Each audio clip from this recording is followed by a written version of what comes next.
Hello? Anyone out there today?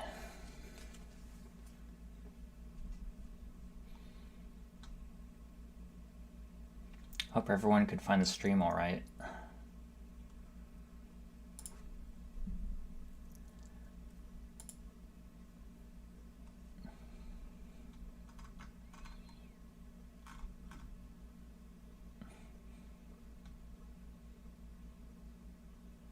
Hi, Gus. How's it going, man? Just looking over the channel analytics right now. Be back in a minute. Heard, dude. Take your time.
There is an ideology that invisibly dominates almost every aspect of our society.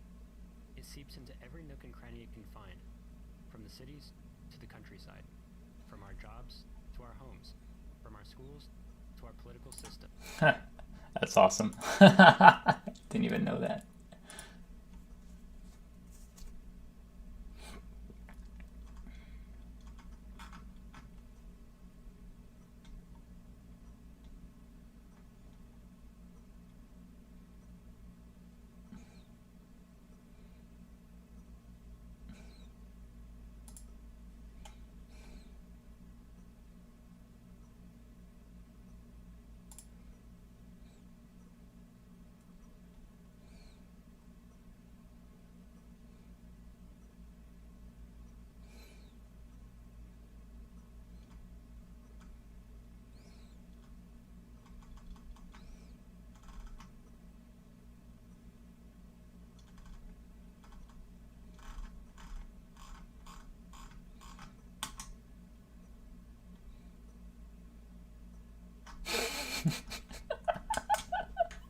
What the fuck? Why is this so funny? What the fuck?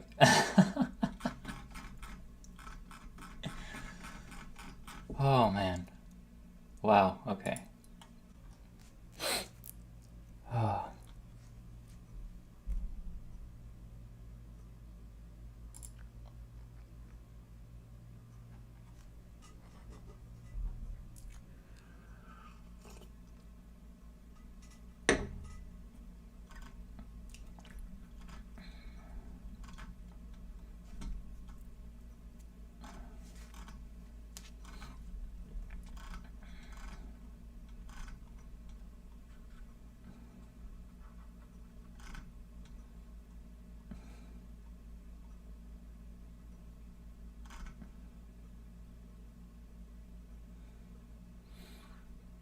Hey, Michael.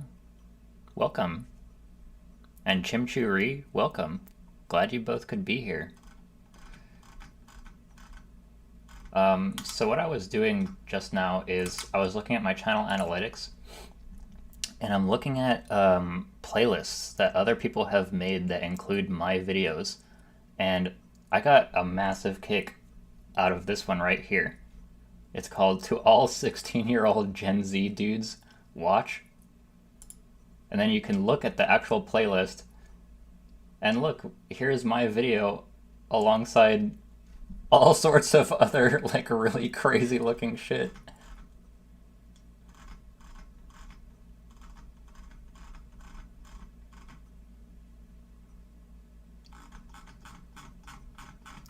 See, this is very validating to me, to know that something I made is in some dude's created playlist called "To All 16-Year-Old Gen Z Dudes Watch and Learn." This is quite validating to me.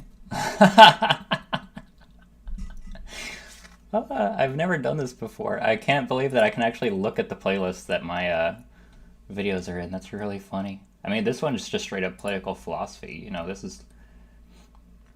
And this one, look, this one actually has someone put all my episodes into a single movie, which ends up being an hour and 42 minutes. I think this is only the first 4 episodes, though.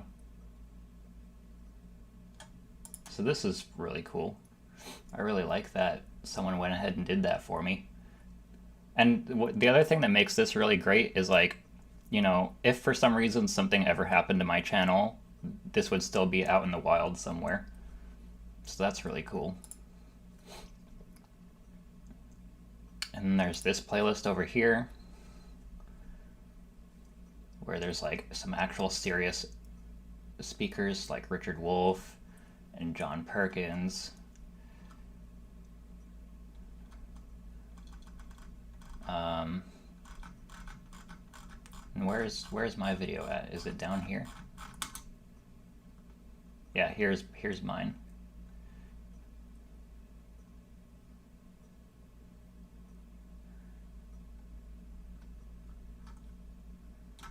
Yeah, this is so cool, man. I've never actually looked at this page before. I didn't even realize I could do this, so that's really cool. Just looking at my sources of traffic online.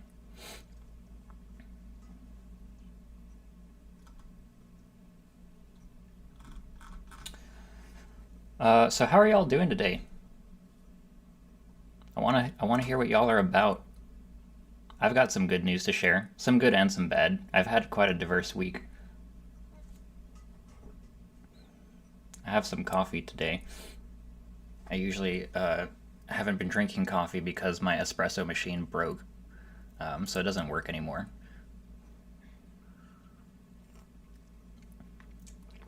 I got this coffee from someone else who is gracious enough to share it with me. So that's nice. I might have to heat it up again, though.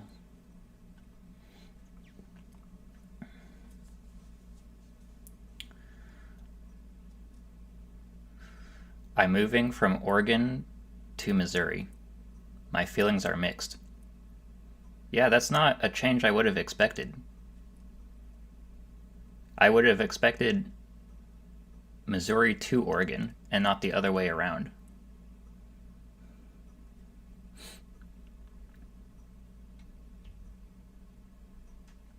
Barack, would you say, hold on, I'm afraid that my audio is clipping. Maybe I need to lower the volume?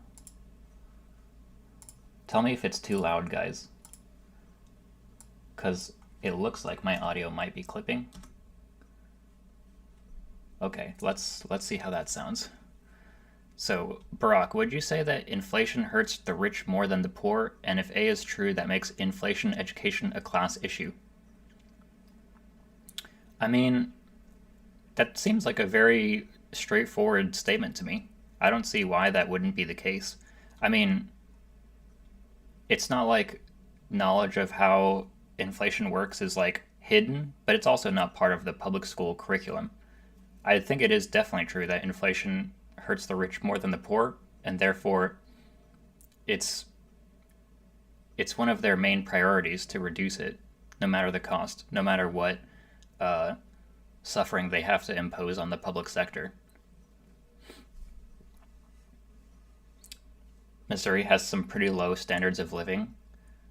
I've only been to St. Louis, which might be the most preferable location to live in Missouri.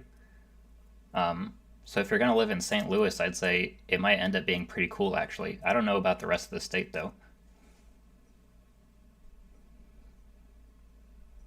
Audio seems fine to me. That's cool. Oh, you meant cost of living. Yeah, I can agree to that. Low cost of living is sweet. It's the secret to surviving under neoliberalism.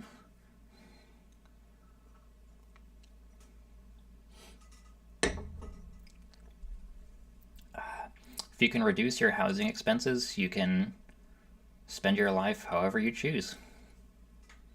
It's much easier to reduce your expenses than to increase your income in many scenarios.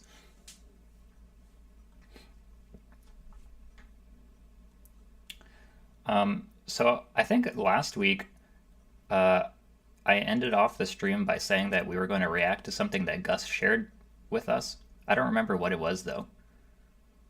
There were some videos that Gus suggested that we never got around to because we ran out of time. So if you still have those videos, Gus, I'm sure that we can check that out real quick. I'm from there. It might be fine. It might not. Oregon is too expensive. In Missouri, I might be able to live without a roommate. Yeah, there you go. I think that sounds great. I mean, it just depends, how much you're actually excited about the surrounding area. It's easy to get excited about a lower cost of living and more space to yourself, but, if you don't like the city that you live in or the state that you live in, it might not be worth it. Like, I can tell you from my personal experience, like, Austin is the only city in the entire state of Texas that I want to be in, right? The rest of this state could just evaporate into thin air and I wouldn't care at all because this is the only city that matters to me. So, like, if I can live here and not go broke, that's all I care about. But also, I sometimes get the feeling that, like, I wish I lived in a state where I was actually interested in other places because I don't feel the need to travel anywhere in Texas. I don't care about any other places in Texas. What is your good news, Barack? So there's a couple of things going on. The first is I'm officially going back to my first shift tomorrow, which is amazing news.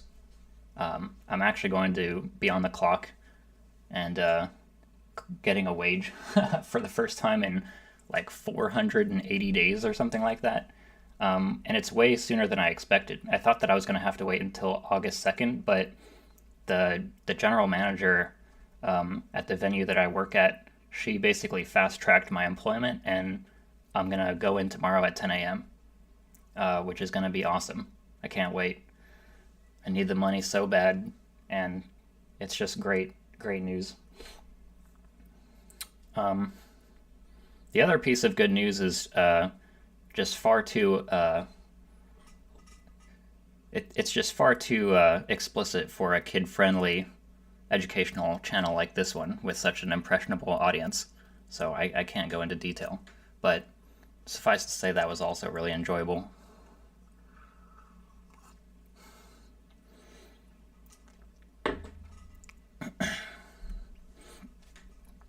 Congrats. Hey, thanks, man.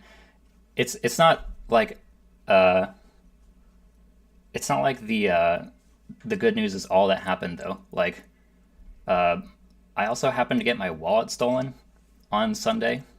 I was like in the gas station buying a drink, and then I must have gotten pickpocketed somehow because later that day I noticed that someone was spending my money online. So I had to cancel all my cards and shit.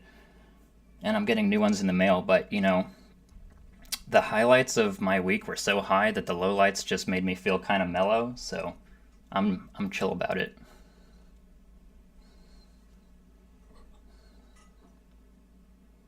It's been quite a diverse week.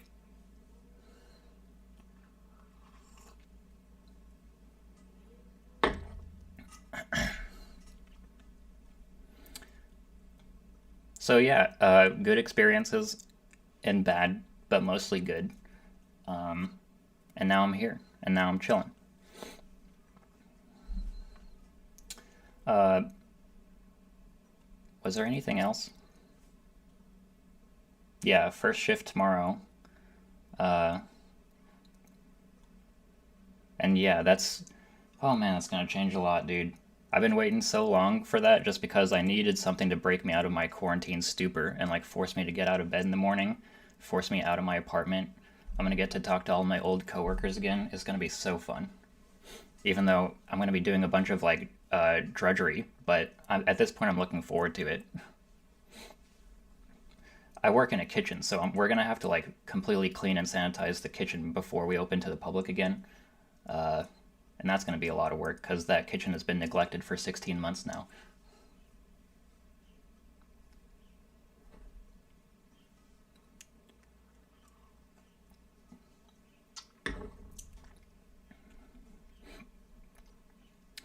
What's the job? Um, so I work in uh, a very popular chain in Austin. I'll try not to name it and see if you can guess it, but it's a combination of a restaurant and a movie theater, and it originated in Austin, Texas.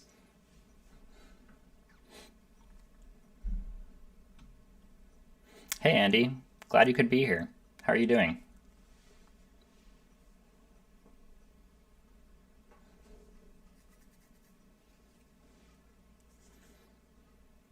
I'm 177 pages into writing my book. Hey, that's awesome, man. That's great news, Gus. Living room theater.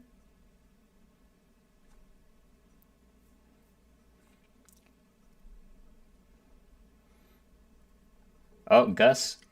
Gus got it. Ding, ding, ding. I've been going a long time without actually revealing where it is that I work just because I didn't want to dox myself, but I don't mind saying it in the patron stream. I work at Alamo Draft House.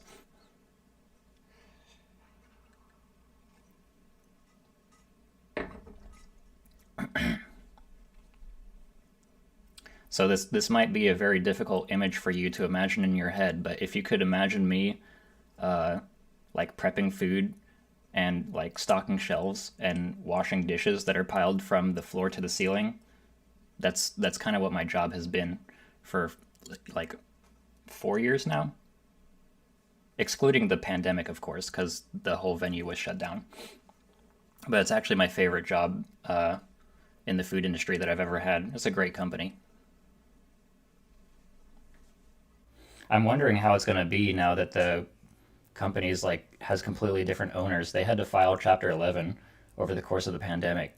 So I'm kind of curious how the culture is going to change if it does at all.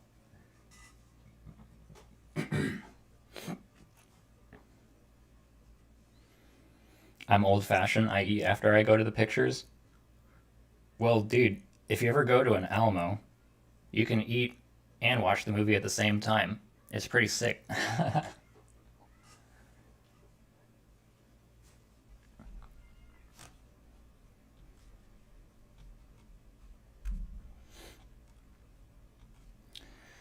So yeah, I'm going back to work tomorrow, which again is way ahead of schedule, which is great news. I'm finally going to put some money back in my bank account, which I need desperately, especially because my fucking wallet was stolen at the gas station like just a couple of days ago. The way that I figured out about it was I got an email from my bank, and the email was completely in Spanish, which was already suspicious as fuck. And then I went to my bank account, and someone had like paid off their AT&T bill, and I was like, dude, someone literally has my shit right now. So I had to cancel everything. I'm getting new cards in the mail, but again, the highlights of my week were so high that I was just like mellow about it. I was like, all right, whatever. I guess I'll just have to deal with this.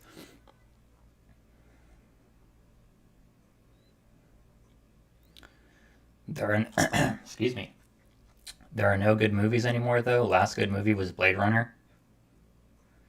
Yeah, I'm not going to argue there. I'm not like a huge movie buff in the first place, which is makes it kind of ironic that I work at an Alamo Draft House.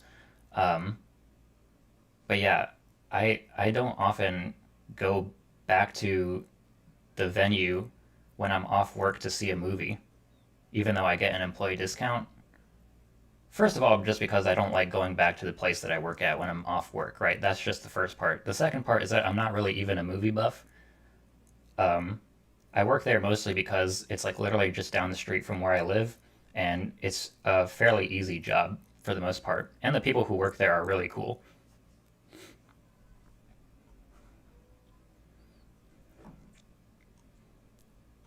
Barack, what is your favorite comedy program? Have you ever watched I Think You Should Leave? No, I've never seen that before. Should I look it up?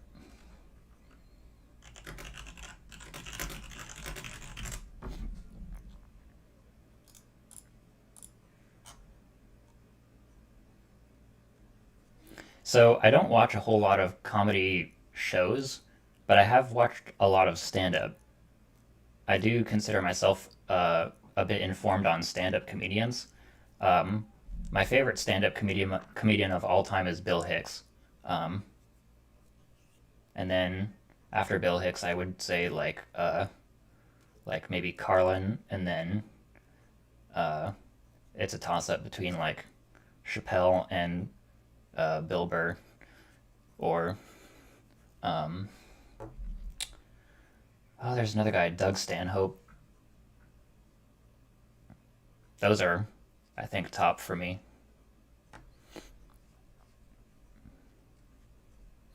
I started watching Bill Hicks when I was like really young, like I'd say like maybe 14 or 15 years old. So that had quite an impression on me. Um, and it's so crazy to watch him now because he was only like 33 when he died or something. But every time you watch him do stand up, and you're just looking at him and you know that he's like in his late 20s or something, but the dude looks like he's like 47 or something. I'm just like, dude, how the fuck is this guy like 28? He looks like he's three times that age. It's so weird.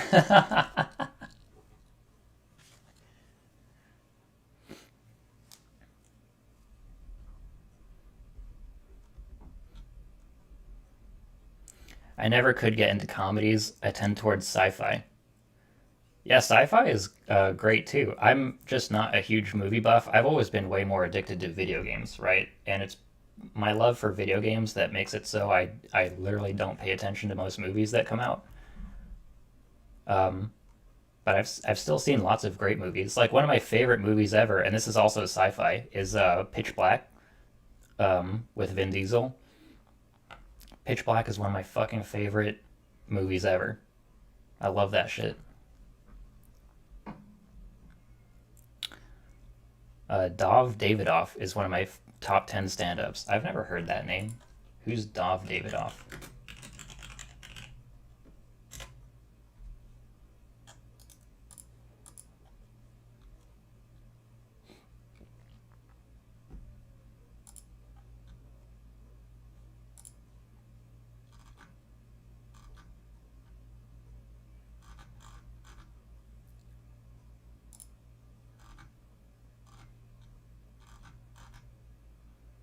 Does this guy have like any stand-up specials?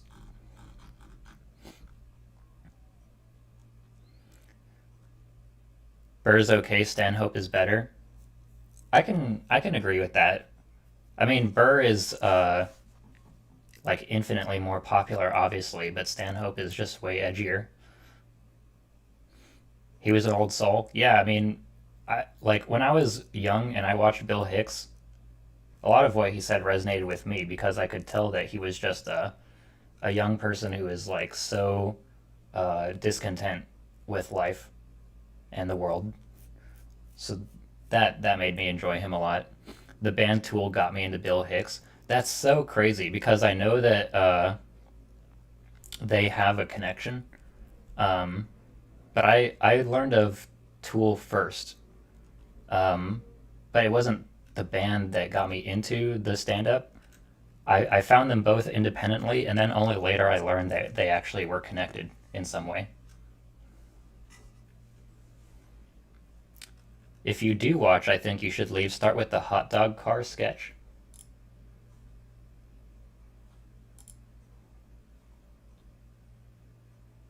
Okay, maybe I'm not gonna find it on here.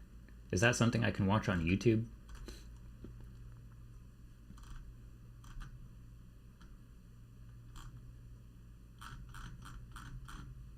Yes. Okay. Let's see if we can find it. I'm not saying that I'm going to watch it right this second, but I am going to look it up real quick.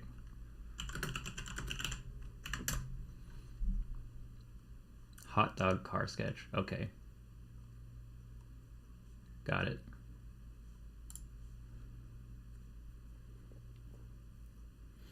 The song Third Eye starts with a clip from Bill Hicks. Yeah, I know exactly what you're talking about. It's been a while since I've listened to Tool. I was so into them when I was like a middle schooler, right? Which for me was like, what, 15 years ago now? Tool is pretty like tame for me nowadays.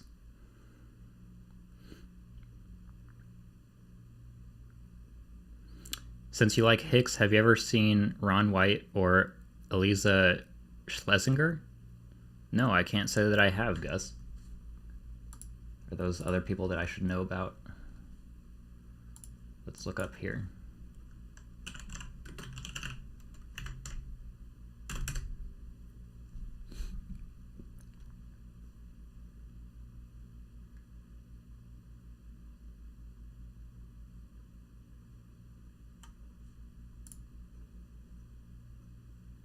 Is it this guy?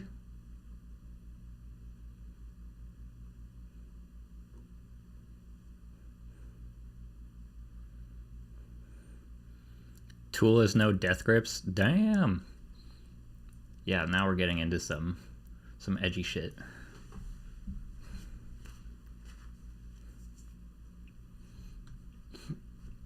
Excuse me.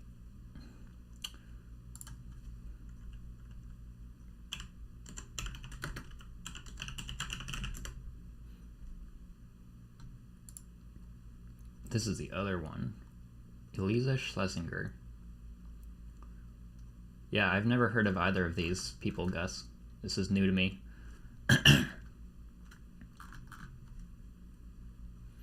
I hear you about Tool. It was very important for exposure in my formative years, but there doesn't seem to be anything more they have to say.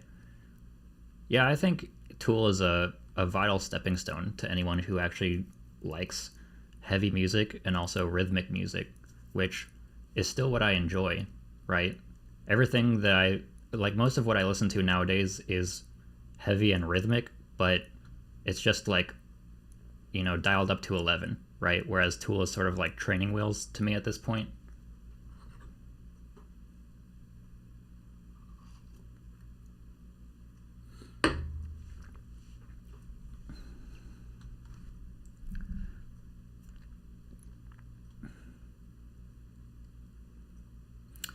Wasn't there something else that I was going to say? I'm like forgetting something.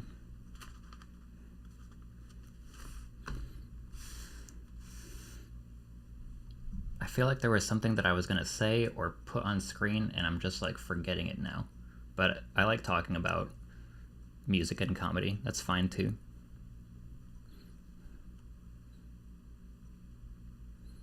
They're both Texans. That's cool. Yeah, I recently put into motion a potential backup plan to relocate to Colorado in 12 months' time. I basically reached out to a couple co-ops in the area and let them know that I was considering relocating to the state, just because this year has been quite brutal, and in the event that this place is still brutal 1 year from now, I kind of wanted an exit plan. So there's a slight possibility that I might relocate next year. But honestly, I'm hoping that the circumstances here improve to the point that I just don't want to anymore. But, you know, I'm just making sure that I have options, you know, because I would be really pissed off if a year from now it was still annoying as shit to live here and I didn't have any backup plan. But, you know, I'm hoping that now that my job is opening up again, I can actually like afford to live again, and life will just improve to the point that I don't actually feel the need to move away anymore. But we'll see what happens. There's also a part of me that's like, you know, I'm a year and a half away from being 30, right? And I feel like 30 years is like 30 years is enough time to spend anywhere, right? After you've lived in a place for 30 years, it's just time to pick up and move on, no matter how good your life is at the moment. So there's a part of me that's like, I just need to leave here on principle that I shouldn't live in a place longer than 30 years, right? So pretty soon I'm going to hit 30 years in Texas, and that just seems like enough to me, right? I just don't want to be in my 30s, going on 40, still living in Texas. That just seems like a mistake to me.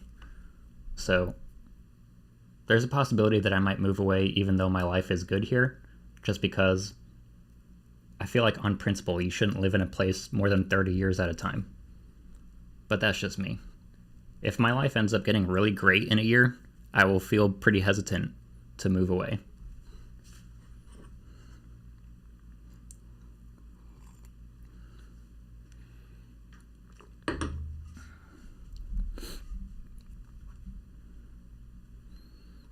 Well, I appreciate music mostly lyrically if it has lyrics. Most of the time I listen to Boards of Canada. Oh, that's cool. Yeah, I like a lot of electronic music too. My two main genres are like death metal or electronic music, and I just switch between those depending on my mood. Tool is like not even in the realm of death metal, so they're a bit too tame for me now.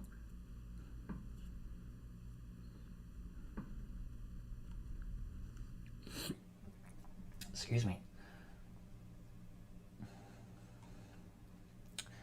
Well, last stream we ended up playing some games, uh, which was a big experiment for me, and I'm wondering if y'all want to do that again.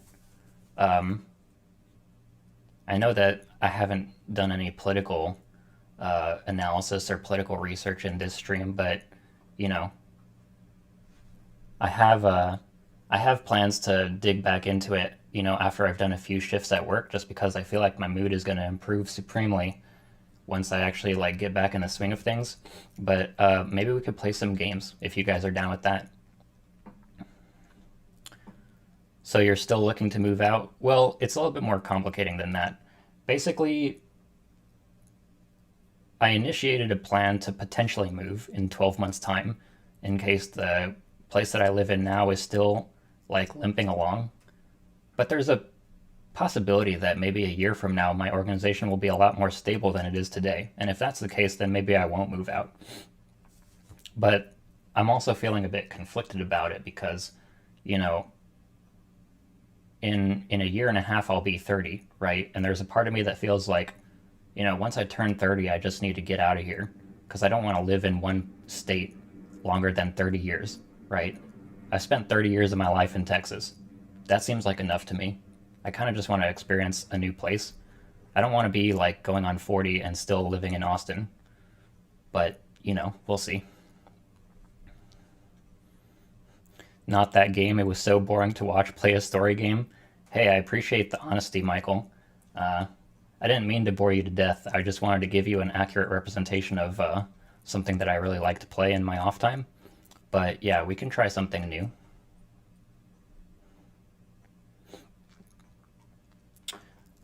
Saw Majority Report this morning. They had a great segment on monopolies that was very informative.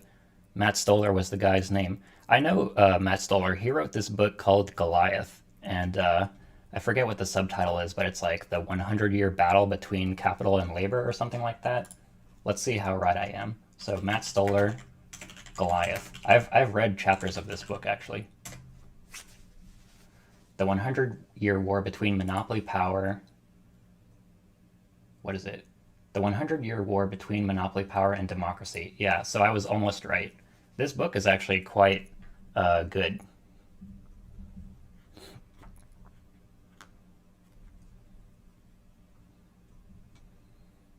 I did read at least one chapter of it.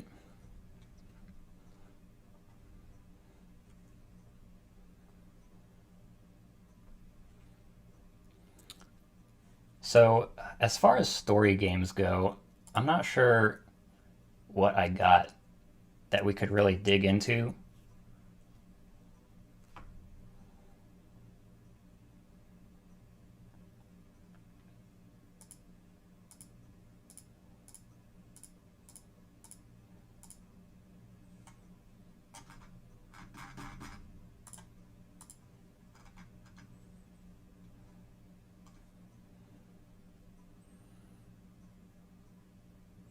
I sent you a meme of how I feel about the situation in your LOL.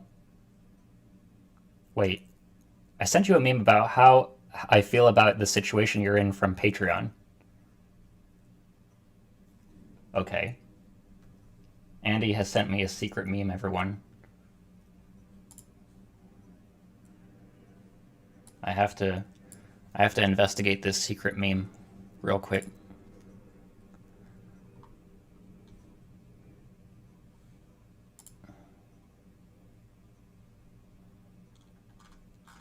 You said it was on Patreon? I don't see anything.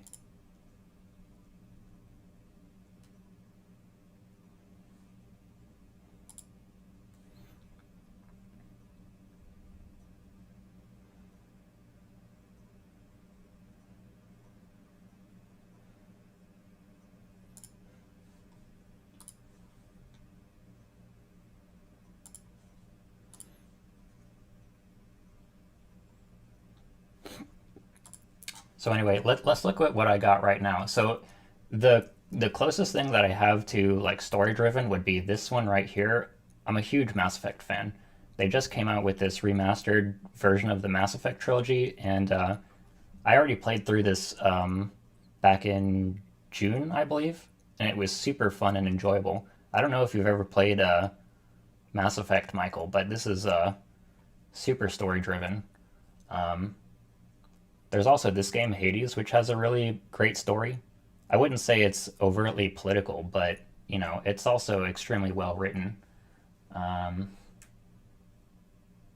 Transistor is by the same developer as well. There's Red Dead Redemption 2, that's very story driven. I've played like just a couple hours of this, so I'm like right there at the beginning.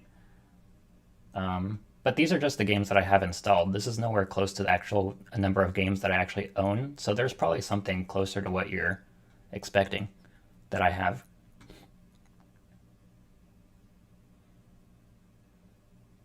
I played Mass Effect 1 and 2 some decades ago. Well, Mass Effect 1 came out in 2007, so that was, what, 14 years ago?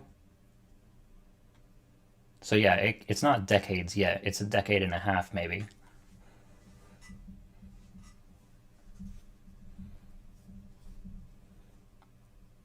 Although if we were to start a playthrough of the Mass Effect series, we would be doing this for fucking months and months, probably. That would be a long fucking project. But honestly, it's one of my favorite series, so I could just crush that if I wanted to.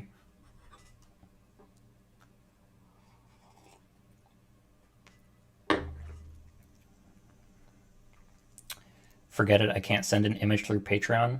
Well, I guess you're just gonna have to find another way. The meme must live.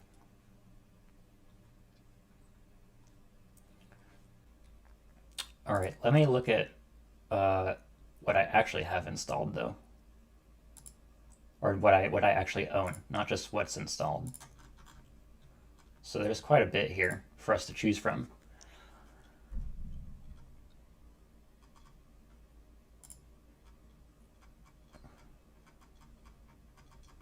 I'm a bit of a collector, as you can see. I don't really get to play all the games that I own just because I would never, be seen again by society if I ever permitted myself to play all of these. But I think of it more as like curating an art gallery now than being a mega gamer. Do you have any political stuff to chat about? Honestly, I have not had any preparation for the past several weeks, as you probably know, just because I'm just getting by. But with the news that I'm going back to work tomorrow and I'm actually getting a paycheck, my mood is already improving. So I believe that I will be able to find the uh, motivation to start preparing more research for the streams now and get back in the saddle in terms of my videos. Actually, I put in a lot of work yesterday in editing my highlights of the June streams, but I'm not completely done because the audio has some problems that I need to iron out. And I really didn't want to spend the stream just like sitting in Premiere Pro again. But that's what I could be doing right now if I really wanted to get something new published on the channel, I would be working on my compilation of the June highlights and fixing the audio problems. Because that video is very close to being done. And then, that will be something I can actually upload to the channel. But in terms of new political research, I don't have anything today. Excuse me. I'm seeing more and more of Bitcoin being pushed out in ads lately. YouTube is infested with that shit, dude. You can't watch a single fucking video without, you know, seeing some ad for crypto.com or something. It's fucking annoying as shit.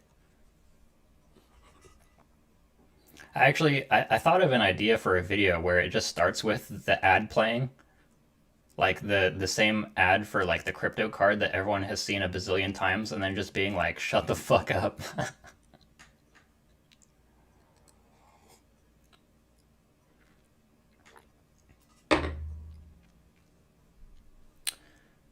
There's some video links I sent you last week in your Patreon message inbox if you want to look at it. Yeah, that's something we could also do. I was wondering if you had some videos that you wanted us to react to.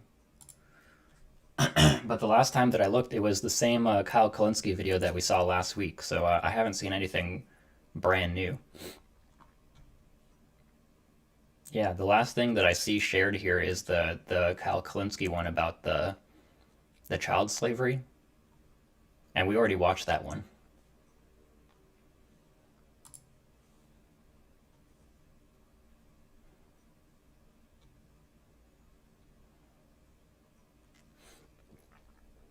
Nathan Robinson actually wrote an excellent takedown of cryptocurrency and current affairs, which sort of crystallized my whole position on the issue.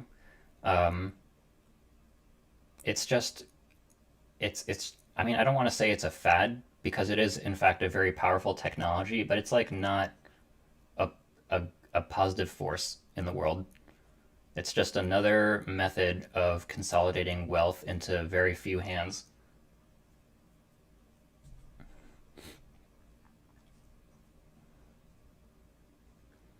So yeah, Gus, if you want to share something for us to watch, we can do that. Otherwise, I'm going to choose something from here for us to, play together. Um, and yeah, I realize that I'm coming up short with the political content again, but you know, I'm still I'm eking it out through the last part of this pandemic-induced insecurity, right? So hopefully this is like one of the last streams where I'm just like having to, scrape by. I think next week I will have much more substantial information to present.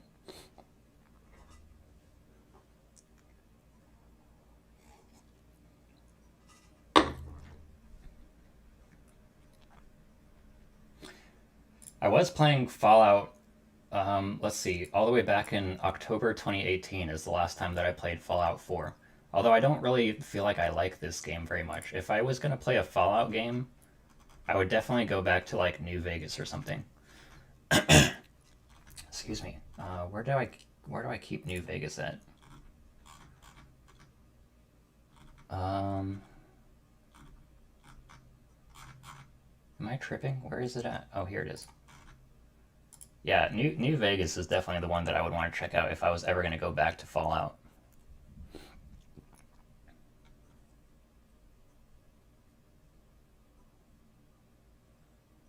Barack, would you say that leftism foundationally is dispersing agency among the many, while rightism foundationally consolidates agency among the few? Well, that's an interesting way of looking at it. I've never really looked at it from that point of view before. Um, I guess you could say that. I mean, it really comes down to like the conflict between democracy and other, you know, methods of organizing society. If you're into democracy, then you're kind of into dispersing power amongst all humans. And if you're not, then you're not. I think both leftism and rightism can be like they can have positions that are sympathetic or antagonistic towards democracy, right? Excuse me.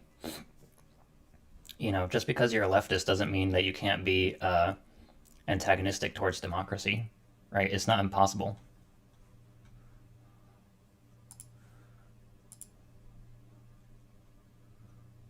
Okay, so Gus has a link for us. Let's see what this is about.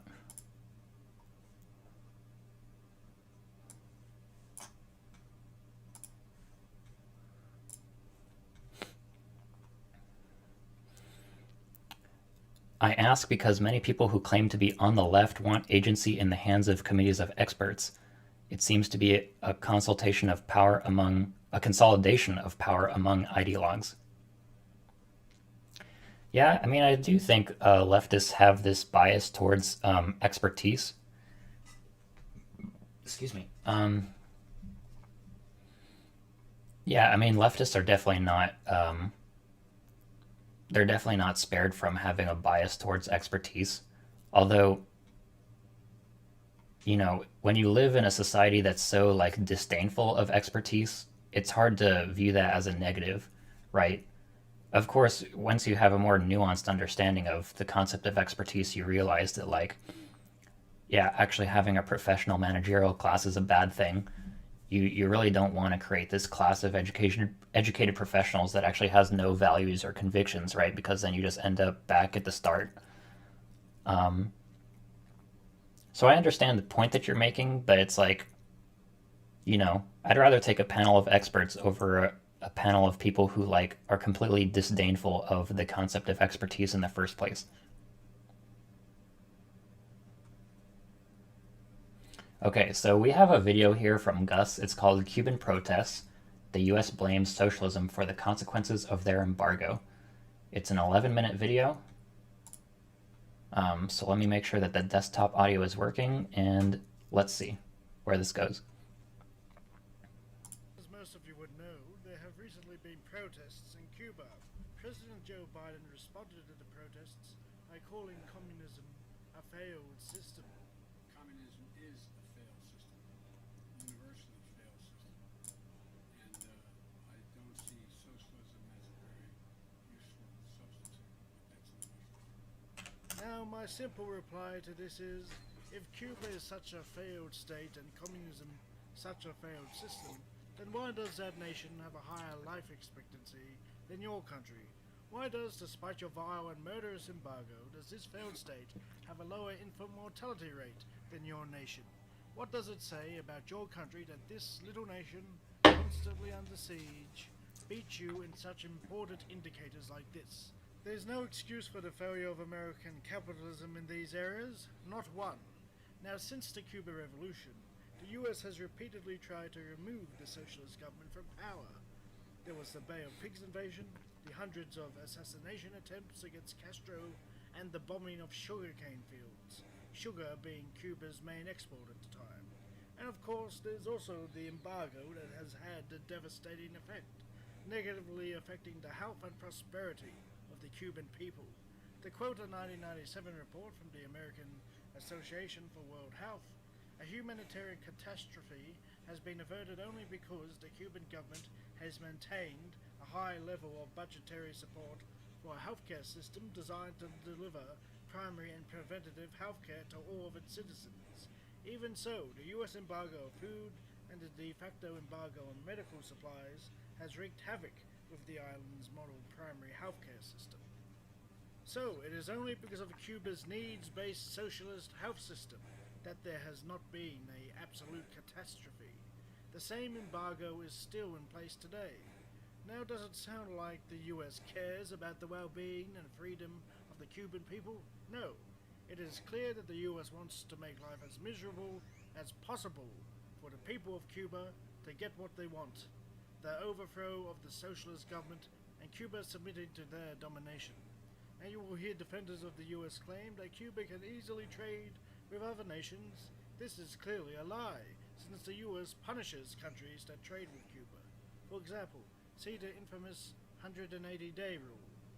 Quote, the 180-day rule is a statutory restriction prohibiting any vessel that enters a port or place in Cuba to engage in the trade of goods or the purchase or provision of services there from entering any U.S. port for the purpose of loading or unloading freight for 180 days after leaving Cuba, unless authorized by OFAC. I just want to ask a question real quick because I don't really know a whole lot about Cuba or the Cuban embargo. So, during President Obama's second term, didn't he normalize relations between the US and Cuba? Or did that not have any significant effect on the state of the country? Because I remember hearing that Obama normalized relations between Cuba and the US, but of course I'm not taking that to mean that the US's hegemony in that region has actually gone away. I'm just asking a question.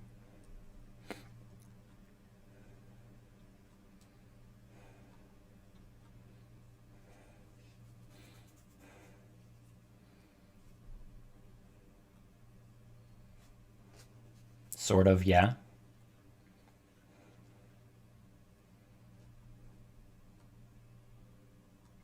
Can a US citizen actually travel to Cuba?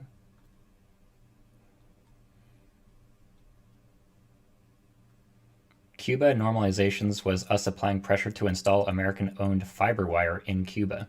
Oh, really? See, that's something I have no information about. The embargo is only partially lifted. So when was this video created? Is this brand new? Yeah, this is from like a couple days ago. End quote. So if you trade with Cuba, you are in for a devastating financial loss if you also wish to do business with the US, a much bigger market. Now even if you ignore US threats, don't think the cargo is necessarily going to make it to Cuba. See the infamous 1964 British Leyland bus incident, where an East German ship carrying Leyland buses headed for Cuba was mysteriously rammed by a Japanese vessel, making the buses inoperable. In his book, Killing Hope, the late William Blum writes extensively of the vile tactics employed by the US and their protection of anti-Castro Cubans who have carried out numerous terrorist attacks on the great people of Cuba. Now to the current protests. The COVID pandemic, combined with the terrible and murderous embargo, has devastated Cuba.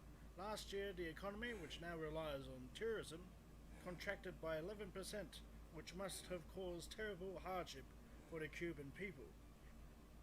So I understand why some people are angry about their current economic circumstances, even though it seems there is little the government can do. But of course, the suffering of the Cuban people is the US's gain, so they are naturally delighted. Now, as you may have guessed from their embargo and other actions, the US does not give a damn about human rights in Cuba. In fact, the US has a long history of supporting the worst human rights abuses in Latin America, right-wing anti-communist regimes that killed thousands of people, eradicating countless democracies in the process. In fact, according to historian John Coatsworth, between 1960 and 1990, the number of victims of US-backed violence in Latin America. This clip that he's using is exactly the same clip that I used in my own video. I need to figure out what documentary this is from, because I'm probably going to have to consult it again when I inevitably get to this part in the series. Vastly exceeded the number of people killed in the Soviet Union and the Eastern Bloc over the same period of time. So, in Latin America, waving the US flag should not be associated with liberty and prosperity, but support for torture, mass murder, and indeed racism, since US-backed dictators tended to massacre the indigenous people. Ronald Reagan's allies in Guatemala wiping out entire villages. So we can well and truly say that during the Cold War, the US was the true evil empire, not the Soviet Union as often claimed. Due to right-wing terror in Latin America, you could argue that Castro and other Cuban revolutionaries saved their nation from such a fate. Now to me, that is truly heroic. Now I was disgusted to see several leftists side with the protesters carrying American flags and screaming pro-American slogans. Protesters who seem to align themselves with a nation that has been terrorizing their country for more than half a century, a country that threatens their status as an independent nation. No country in the world would tolerate such protests, waving the flag of what is essentially an enemy nation. For example, when Britain was threatened with invasion by the Third Reich in 1940, did they respect the rights of Sir Oswald Mosley and the British Union of Fascists? Were the fascists allowed to march down the streets, scream pro-German slogans, and wave the flag of the Third Reich? Why? Because the British government, in a war where the independence of their nation was threatened, did not want a fifth column that would undermine the defense of the country in their darkest hour. Now, I'm not saying that this is what the Cuban government should do, but I do think the two situations are comparable, since the country has, since the revolution, been under threat of invasion from their superpower neighbor. Yet Cuba continues to stand firm, despite the economic hardship the US has foisted upon it. So it is easy to conclude that these fake leftists who support these protests are dangerously ignorant of history. They are on the same side as the corporate Democrats and Republicans, Trump supporters, Proud Boys, and other deranged lowlives that have told lies about Cuba for the last few decades. It is also a known fact that most Cuban exiles tend to, by and large, support the Republicans, being massive supporters of Trump. Indeed, from several statements, it seems they expect the US to fight the Cuban government for them, which is pretty appalling. Now, some of these leftists have even posted idiotic memes, mocking the suggestion that the CIA would be involved in these protests. This is what they do. They mock those concerned about US and CIA intervention until it actually happens. Then they will be appalled, of course, whilst their friends and the Proud Boys and other rightists will be laughing. Thankfully, at the moment, it seems the protests have died down. Indeed, there have been actual massive rallies in support of the government and their system.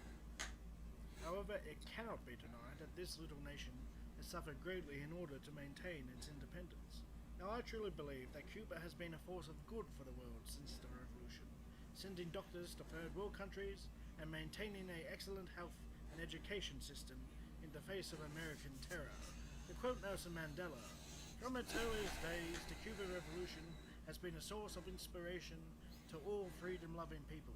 We admire the sacrifices of the Cuban people in maintaining their independence and sovereignty in the face of the vicious, imperialist, orchestrated campaign to destroy the impressive gay..." What the heck? How did this person spell orchestrated? I'm sorry, my copy editor just kicked in hard. This is not how you spell orchestrated. I've never seen this spelling before. Am I going insane? Hold on.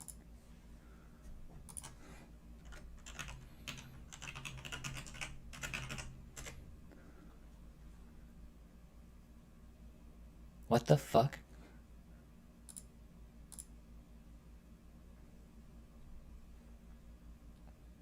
ORQUESTRATED?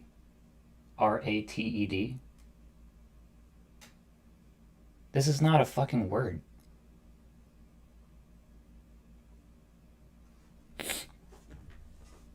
I saw that you posted a URL in the chat, Michael. I'm gonna try and copy it real quick.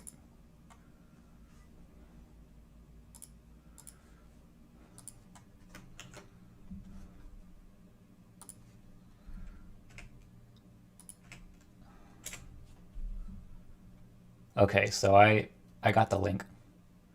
I'm sorry, I know that this has nothing to do with the argument that he's making, but like my lizard brain kicks in when I see a sentence level error like this. I'm sorry. Made in the Cuban Revolution. Long live the Cuban Revolution, long live Comrade Fidel Castro. These excellent words were very true. Nelson Mandela, a great man, recognizing another freedom fighter, and Fidel Castro, honoring the great Cuban people who were fighting for their freedom and independence. Sadly, though, I fear the US will never allow Cuba to be a prosperous nation. Why? Because they fear a good example. Cuba already has a higher life expectancy and lower infant mortality rate than the US. Imagine what they could do if they were not being strangled by this embargo. A terrifying prospect for them. They had the same fear when a Marxist government was elected in Chile. To quote Kissinger, the example of a successful elected Marxist government in Chile would surely have an impact on, and even precedent value for, other parts of the world, especially in Italy. The imitative spread of similar phenomena elsewhere would in turn significantly affect the world balance and our own position in it. This is what they truly fear about socialist governments, that they could provide a good example across the world that would challenge the US capitalist model. Now, in my opinion, the US will only change its policies towards Cuba if there is a drastic transformation in domestic politics in the US. Sadly, there is no such change in sight. Therefore, we should not take their claims about Cuba seriously, for in Latin America, the United States, in its current form, has shown itself to be an enemy. Wow, this is a cool graphic.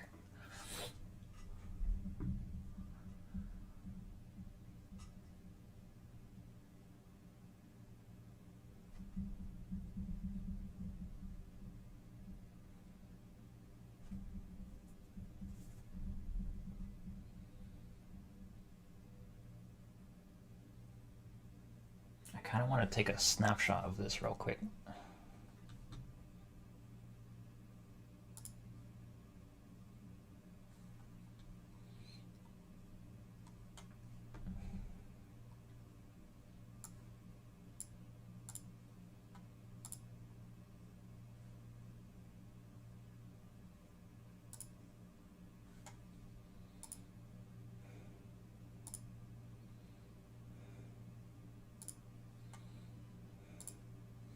All right, let's continue. Freedom, human rights, and decency. In fact, they showed themselves to be the true evil empire, a nation that was a threat to every left-wing and indigenous movement in that continent, being far more brutal than the Soviet Union and the Warsaw Pact they were constantly screeching about. Cuba, by contrast, is truly a great nation, which seems to have only tried to help other nations, often against the odds. Therefore, if the current Cuban government collapses, I think it will be a great tragedy. The American leftists who have supported pro-American propaganda on this issue should be ashamed of themselves. Okay.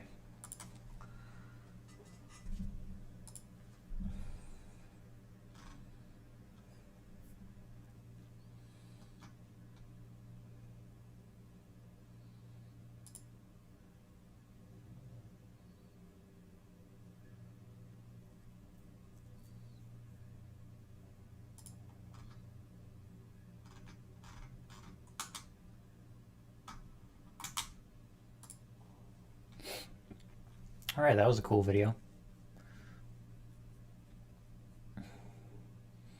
This one's about the banking industry. This one's about how the banking industry got its start, if you want to see this too. Yeah, let's see how long the video is.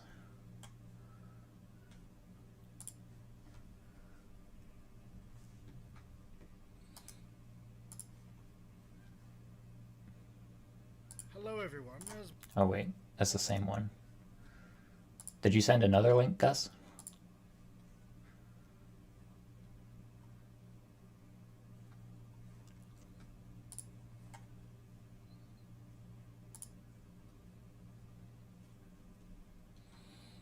Yeah, if you're trying to add a URL to the chat room, you have to put some spaces, like Michael did.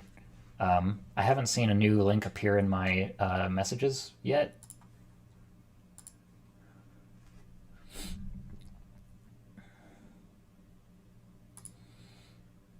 Here's so this is the link that Michael shared about the fiber optic cable. Excuse me.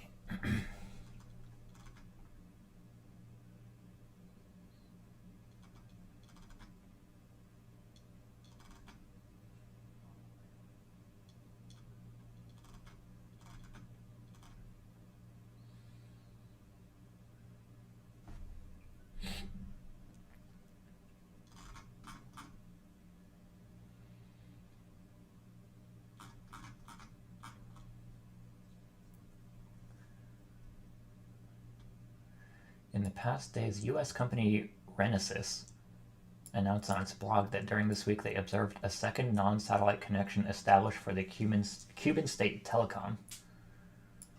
In January of this year, Renesas stated that the Alba 1 submarine cable had begun to bring internet traffic in the segment that connects Cuba to Venezuela.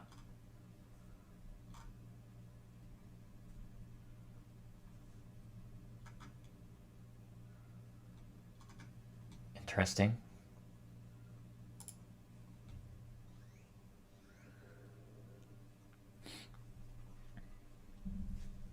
Hey, do you like John Oliver, Barack? Wasn't a fan of him back in the day, but he's more left than Colbert, and I respect him for that. I think John Oliver is quite entertaining, honestly. I've watched quite a few of his videos in the past. I haven't watched him in a long time just because I don't know why, really. It's just like I don't often consume media that tends to resemble cable news, if you want to think of it that way.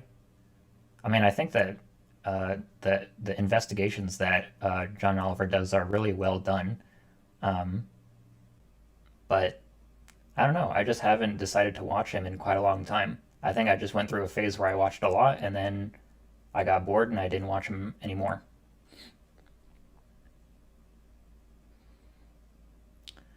You don't have to check out the URL now. It's just some background on U.S. involvement in Cuban communications markets. I think this is cool, though. I mean, this is something that I would never know about, right? If not for someone making me aware of it. I really don't know a whole lot about Cuba or the embargo or anything that's going on in that country right now, so this is all new to me. John Oliver is a neoliberal, though, or at least shills for them. Yeah, I mean, I don't expect someone like John Oliver to really take a radical stance on, a capitalist mode of production. I think he's really great at exposing surface level social problems that, inevitably makes people call for reform. Whether you think reform is possible or not is, up to your individual conscience, but in the grand scheme of things, I think he gets people to think about issues that they otherwise would not be thinking about at all. So it seems like a net positive to me, even if it's just, a liberal inclination to go, oh, we need some laws for this. You know, that's better than people literally being unaware that something is happening, in my opinion. But I think that his episodes on like, say, like uh, jail bonds or bail bonds have had quite an impact. Some of his episodes have had quite an impact. I think that actually one of his episodes was even cited in a court of law. I don't remember which one it was, though. All right, Gus says that there's another link that we can look at. So let's see.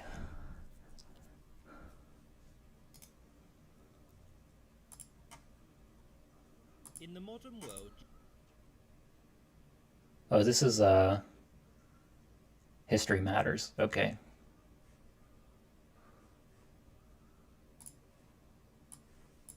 All right. This is a short one. Let's see what this is about.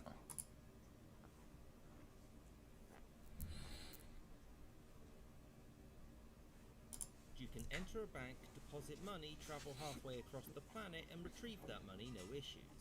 But could you do this in the past, and with that, how did banks work back then?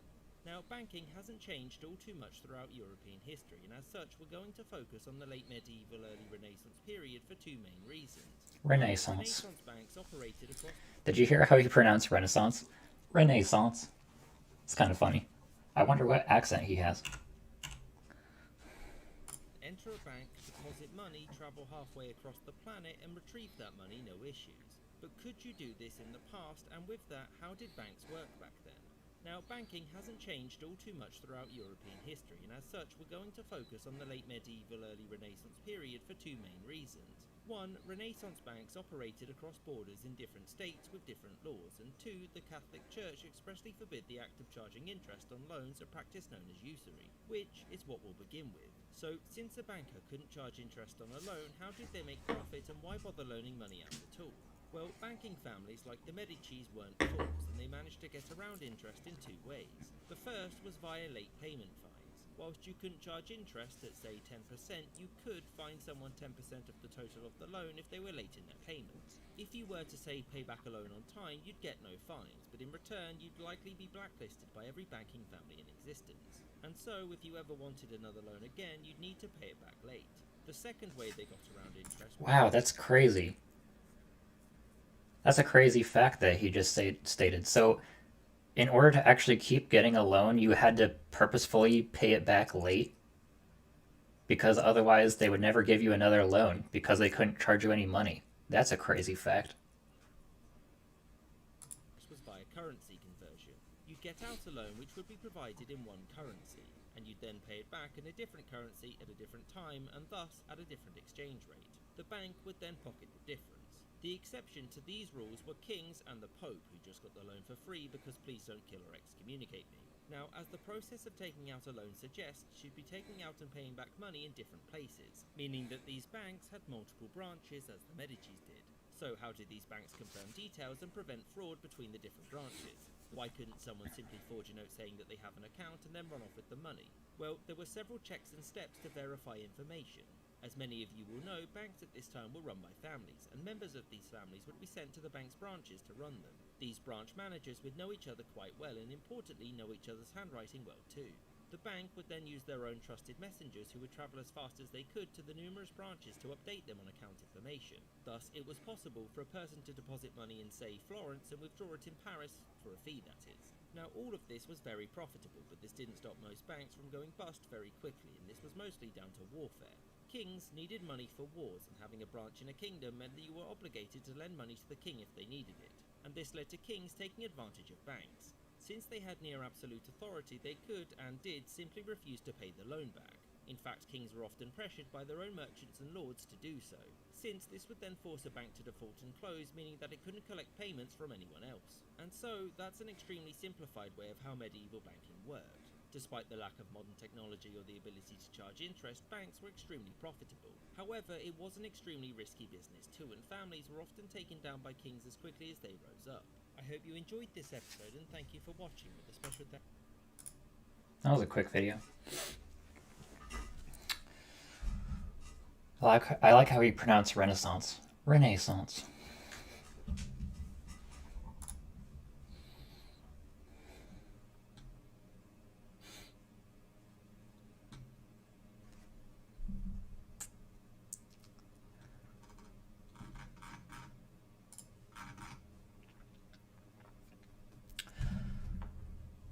So how are you feeling? How are you guys feeling about just spending the next 45 minutes or so just playing something simple? I know that Michael wants to see something story related, but I'm not sure which one I should go with unless people have a hard recommendation. I would have to install this one just to play it. But this game, I don't know if y'all have ever seen this game. It's not. It does have a story, but it's not going to be apparent to a viewer right off the bat. It's not very like dramatic. It is quite entertaining in my opinion, though. This is a game that I actually like to play against other people. Even though it's known for being a single player game, you can actually fight other people on it, and that's really fun.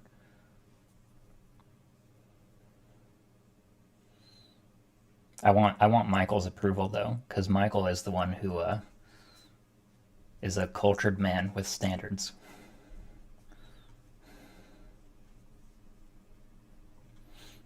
And I bored Michael out of his mind last time, so I need to do right by Michael.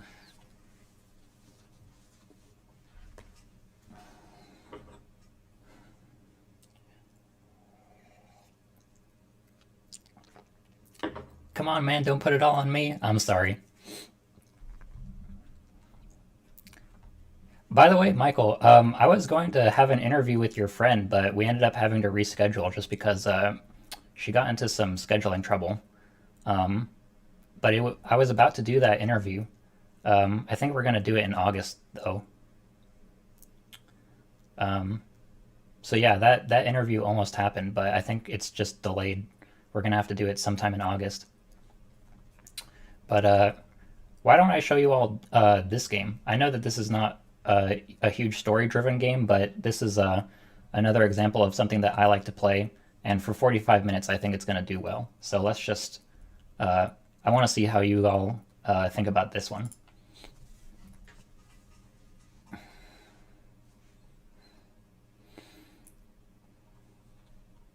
And I promise that in the future, I'm not going to have to resort to tactics like this just to fill up time. I'm going to get back to researching pretty soon. Ruin has come to our family. This is the story of the game, by the way. This cutscene. You remember our venerable house? Opulent and imperial, gazing proudly from its stoic perch above the moor. I lived all my years in that ancient, rumor-shadowed manor, fattened by decadence and luxury. And yet I began to tire of conventional extravagance. Singular, unsettling tales suggested the mansion itself was a gateway to some fabulous and unnameable power. With relic and ritual, I bent every effort towards the excavation and recovery of those long-buried secrets, exhausting what remained of our family fortune on swarthy workmen and sturdy shovels. At last, in the salt-soaked crags beneath the lowest foundations, we unearthed that damnable portal of antediluvian evil.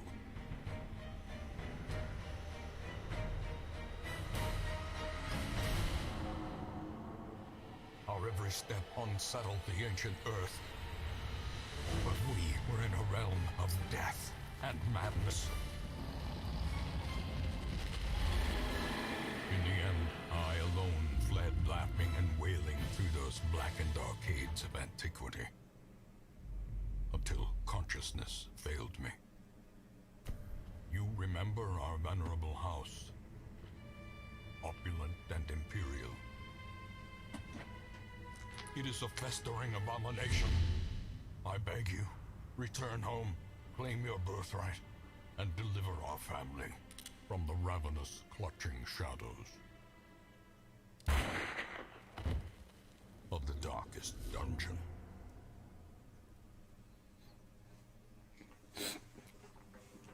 This game is fucking tight, y'all.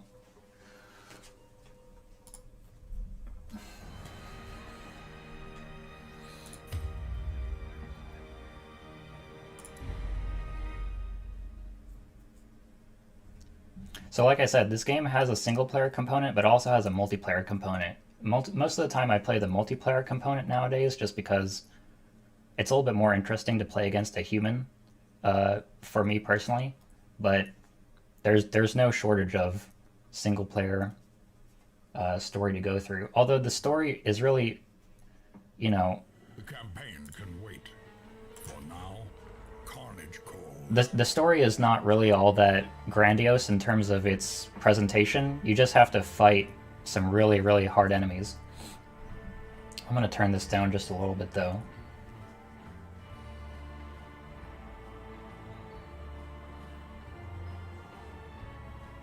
So, if you guys don't know what this is basically a turn-based roguelike game where you choose different heroes and they combine together to form a 4-person team, and then you use that team to, to take out your enemies.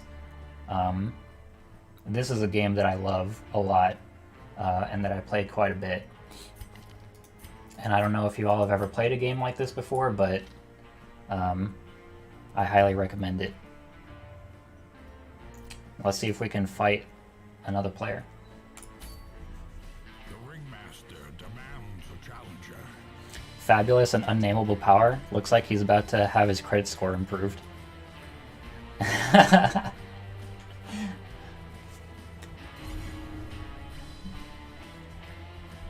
Alright, let's see how this goes, y'all.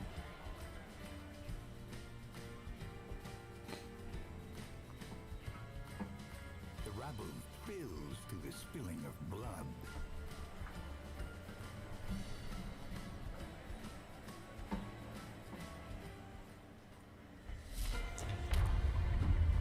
Excuse me. The advantage is yours. The contest begins.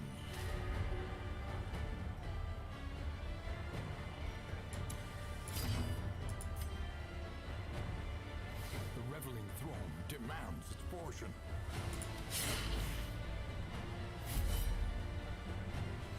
The other really nice thing about this game is that... Oh, what the hell? Come on, man. Alright, that's not a good start. What I was about to say before this match blew up is this game is not really demanding on your PC, so you can play this on the weakest potato computer you can find, which is really nice. I wonder if that's happened because I'm streaming. Let's try again. The ringmaster demands a challenger.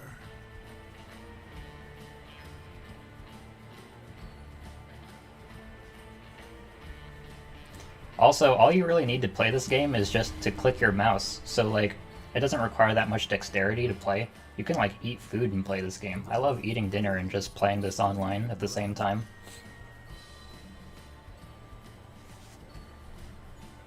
Turn-based games are great like that because they don't really require a whole lot of twitch reflexes.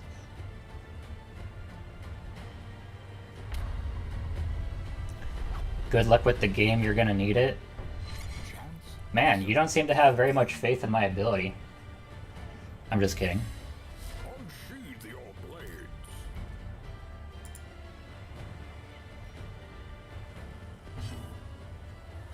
Okay, this team looks a bit more serious than the one I was just fighting.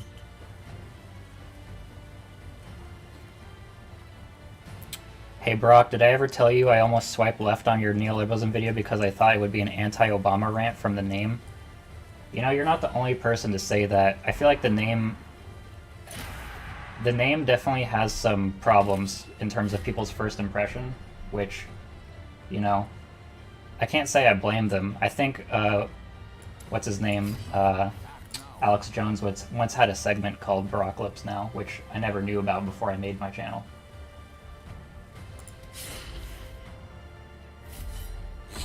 Yeah, this guy's team is pretty serious. I might be in trouble here.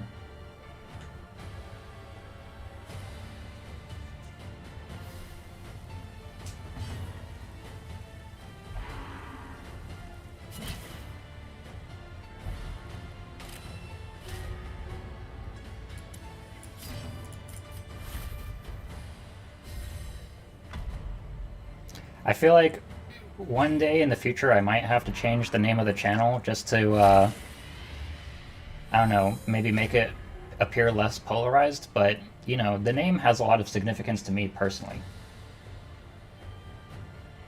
Wait, what did he just do? He took away my... Oh yeah, he used illumination. Okay. Well...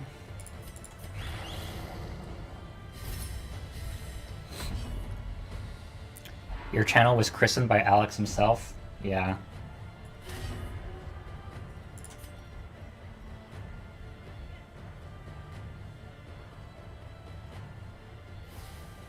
Okay, I need to take one of these guys out of position. Dang it.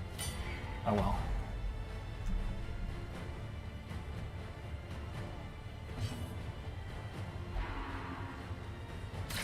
Nice dodge. Wow, that was really awesome. Okay.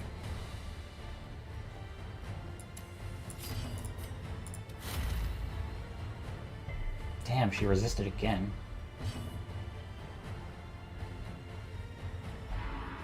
Dodge it. Wow! Alright, that's not good. This guy's a good player.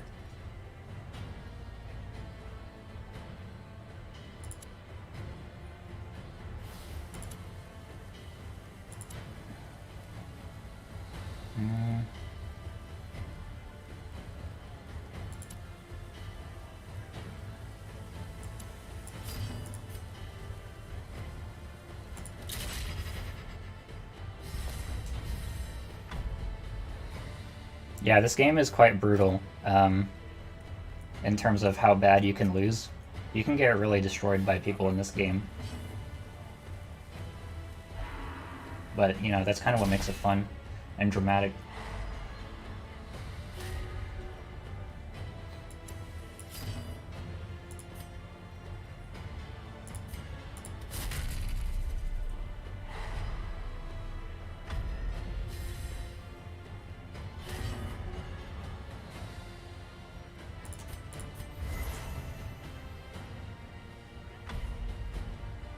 So if you play the single player of this game, each one of the heroes that you get... Oh, he killed my guy. That sucks. Alright, well, I'm definitely on the back foot now. In the single player of this game, all the heroes that you get can die permanently, right? So if they die, they're gone forever. In the online, they don't die forever. You can keep using them as much as you want. In the single player of this game, they die forever. A hand's breadth from becoming unwound.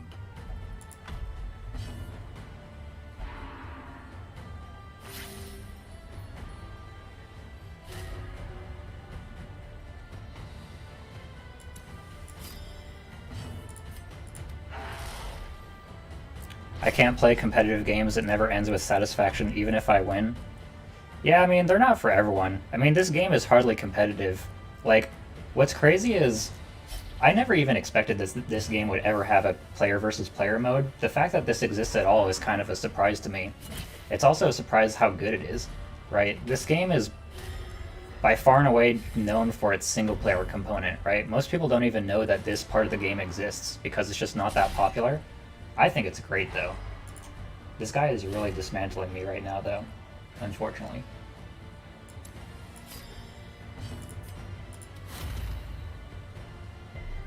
This girl has resisted every move attempt I've made.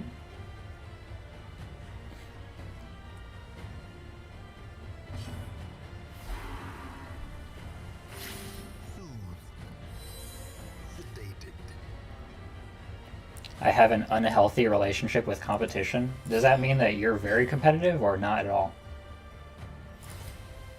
A decisive pummeling.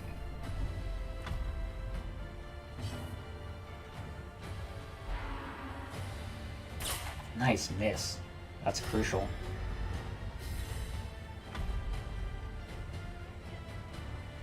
I'm not out of this yet, but I'm definitely in the back seat. Nice dodge.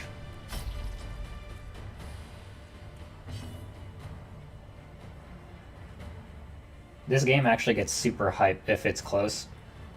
I'm not gonna lie, this game gets really hype if it's close. I don't like to compete unless I know I'm going to win because losing is mortifying. I'm so prone to cheating. Wow, that's really funny. Alright. I need to keep this guy in the second position, honestly. Or put him third. That's what I'm gonna do, actually. Teetering on the brink, facing the abyss. There's a good YouTube channel called PatmanQC who does history of video games and how they got their start. That's interesting.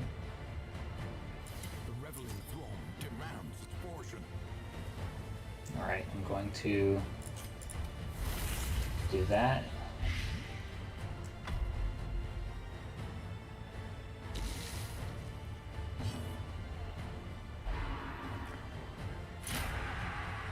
Ah, bringing out the Sun Tzu quotes. I like it. Alright, I need some more dodge on this guy.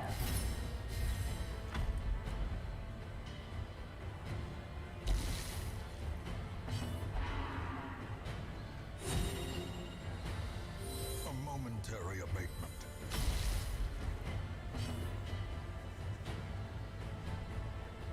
Anything to justify cheating? Man, it's a good thing that you don't play competitive games.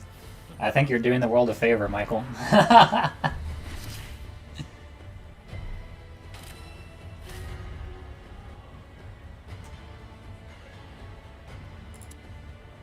Alright, let me get back to the front here. I need to move this girl out of position.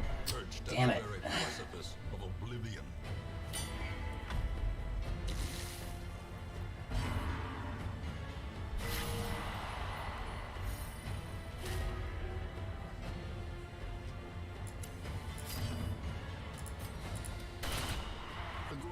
quakes.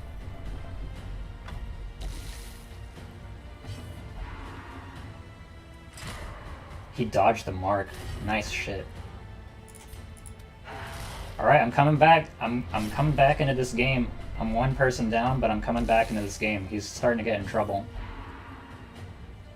Nice dodge. And now the true test. Hold fast or expire.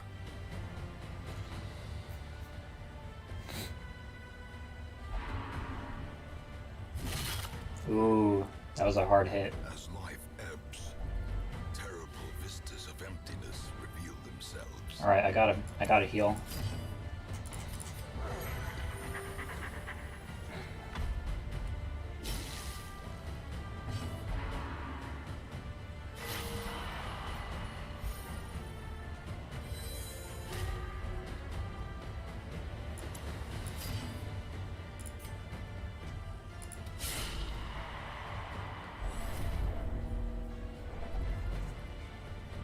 Alright, I'm still holding it together. I might still lose this, but I'm putting this guy in a really tough position right now. More destructive than 100 cannons. This game, this is a lot like chess to me, honestly. I don't know if you guys are chess players, but this game is like a more advanced form of chess in some ways.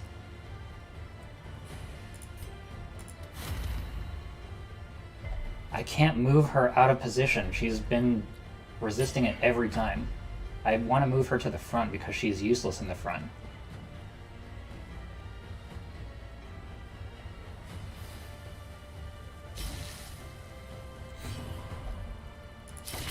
She shot her own dude. That's awesome. Oh, now she shot me. Well, I think I'm still okay, as long as I don't die here. He might kill me. What is he gonna do? He's gonna go for it. Oh my god, I dodged it! That was sick. Okay. I have a chance here.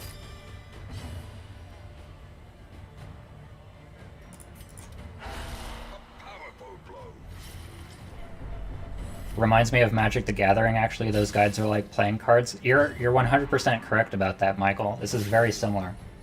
It's very similar to Magic the Gathering. Okay. The reveling throng demands portion. The fact that I dodged that blow right there changed the game for me.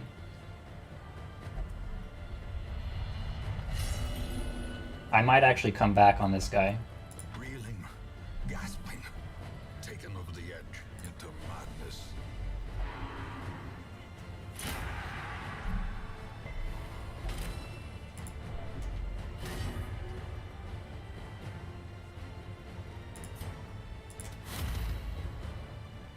Nice, I finally got her to the front.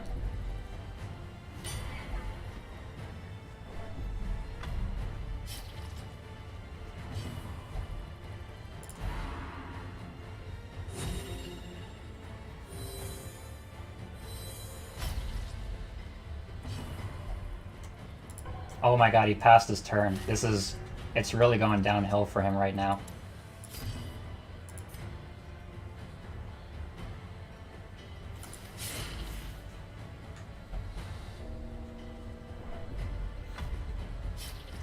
My guys are very healthy, actually, compared to his.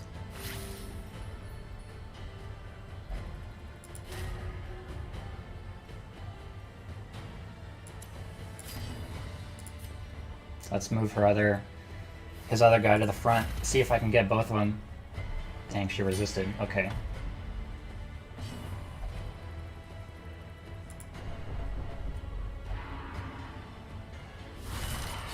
Yep, she got hit by the riposte. For the slightest lapse in concentration. Alright.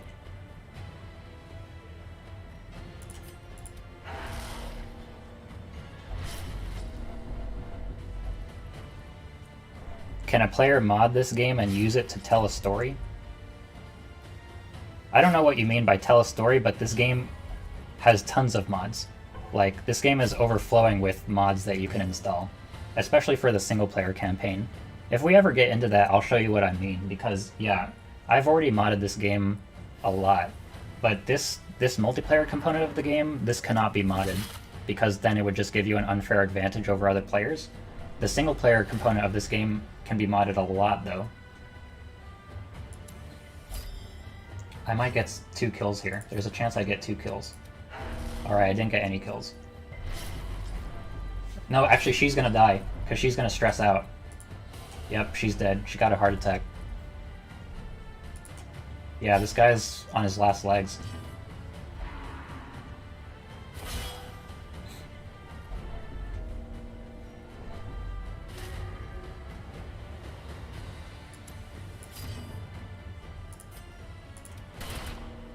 Man, this guy's still living.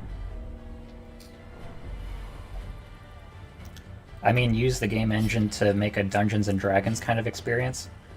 I don't know, honestly. I'm not really a mod maker. Oh, he finally got my guy. I'm not really a mod maker, so I couldn't tell you if it's possible or not. Alright, I might get 2 kills here. Damn, they both survived. These guys are super hurt. Actually, all 3 of his guys are ready to die. He refused the healing. That's awesome. Alright, I think I'm in a good position to take this, even though I'm down a person. All 3 of his dudes are very hurt.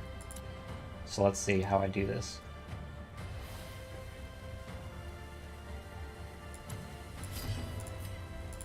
Nice, I got a kill. Alright, it's 2v2.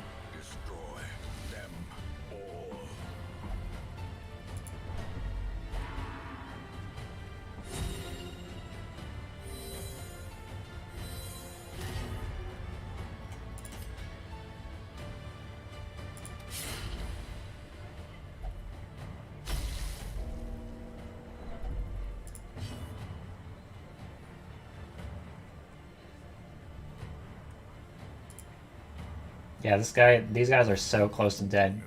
My guys are pretty healthy.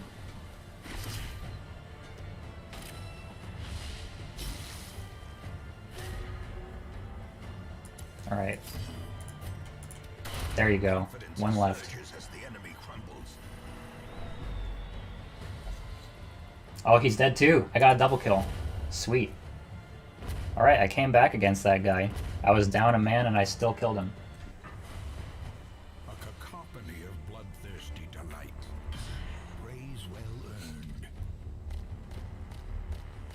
What did you think of that, Michael? That was a great game. Honestly, that's like one of my favorite types of rounds, when you like lose a guy early and you still win.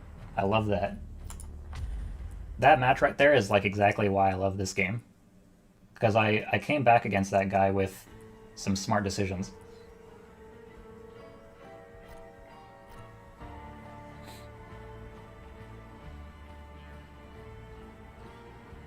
That was pretty cool, I admit. Hey, thanks, Michael. So we can do another one if you want. I think I'm going to stop at 4 o'clock, so that gives us 20 minutes to play some more. How's everyone feeling? I like that game that we just played, so I'm willing to do another.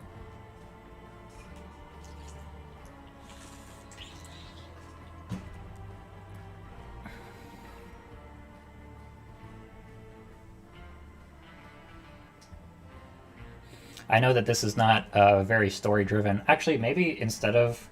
I can actually show you what the single-player component of this game looks like. How do I get back to the main menu? I'll see you guys next week, but I gotta leave early. Hey, thanks for being here, Gus. It was good to see you again.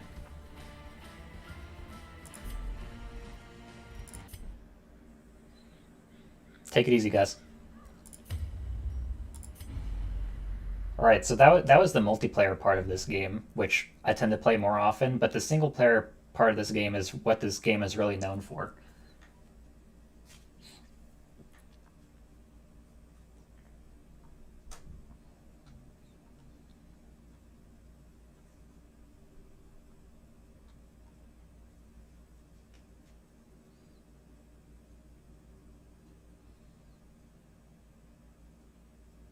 And this is where you get, like, The poor all the story caretaker. elements of the game. I fear his long-standing duties here have affected him. So basically, this is like your town. This is how you, like, take care of your soldiers and stuff like that. And then when you click this, these are, like, all the different dungeons you have to play. And basically, the game culminates in this place right here. This is the darkest dungeon. You need, like, some extremely experienced soldiers to take on this dungeon up here. And when you beat this dungeon, the game's over, right? But the point is, you're never going to beat this dungeon unless you have some really top tier guys. So I'm not even close to being able to take on the darkest dungeon. But as soon as you finish the darkest dungeon, the game is over. So yeah, you have all these soldiers here on the right. I know it's kind of blocked by the chat room, but on the right over here, you can see all these different soldiers that I have. And you can just choose whichever one of these areas you want to go into. And you just fight a bunch of monsters and stuff. Excuse me.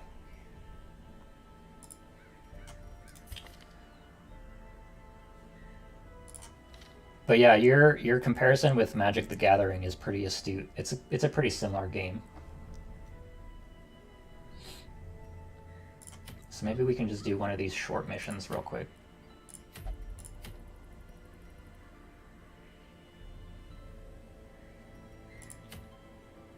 Explore 90% of rooms. This one shouldn't be that bad.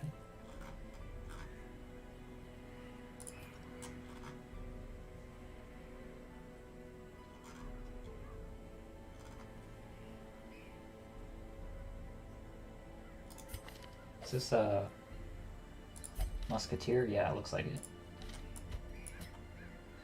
Do you grind XP like Diablo? Or beat it all in one sitting? Yeah, so you have to do a ton of these dungeons in order to raise your guys to the max level.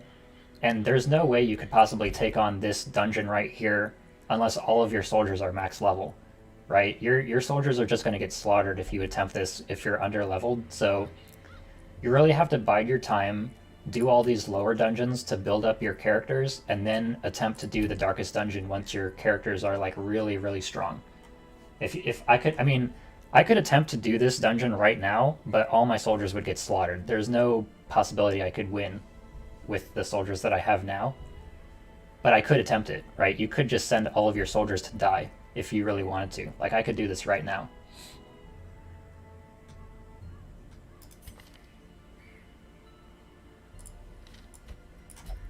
So I think I'm going to choose these guys.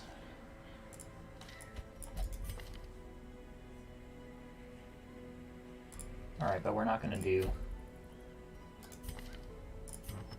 Do I have any trinkets to put on these guys? Yeah, it's impossible to beat this game in one sitting, in my opinion.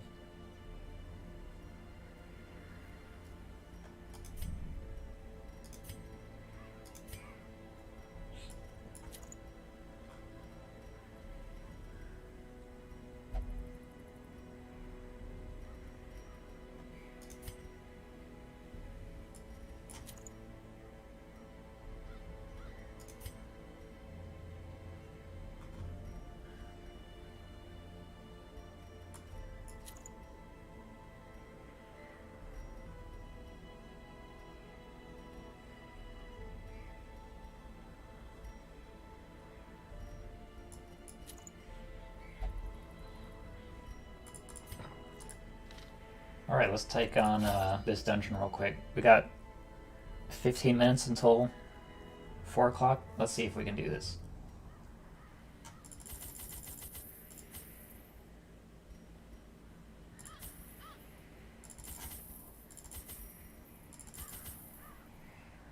Barak, do you like Assassin's Creed? I love the older Assassin's Creed games. Like, Assassin's Creed 1, 2, and Brotherhood are all really great to me. I have not played any of them after that. I feel like that series jumped the shark really bad. But the first game, the second game, and the one that came after the second game are all really great in my opinion. The first one in particular I love. I mean, from a gameplay perspective, it's kind of like antiquated, but the story is just great, and so are the characters.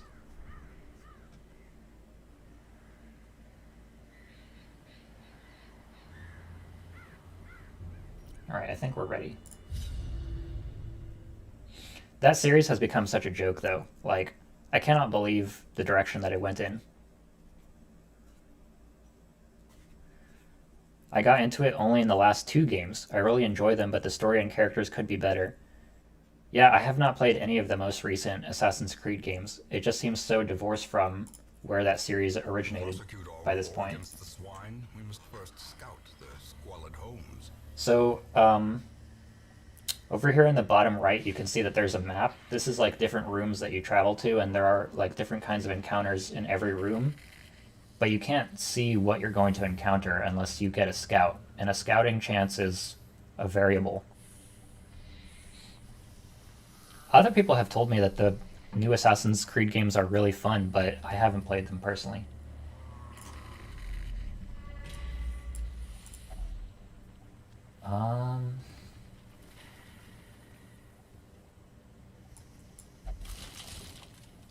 Yeah, okay.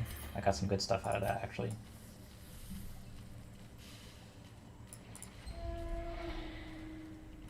The mechanics are awesome, but they are very overt with their ideological orientations. Yeah, the game seemed very political to me from the outset, you know, the whole conflict between Assassins and Templars, but I think it just got so wrapped up in its own... I don't know, it couldn't even handle its own storyline. Like, it couldn't get a grasp on its own universe, and then it just got really stupid.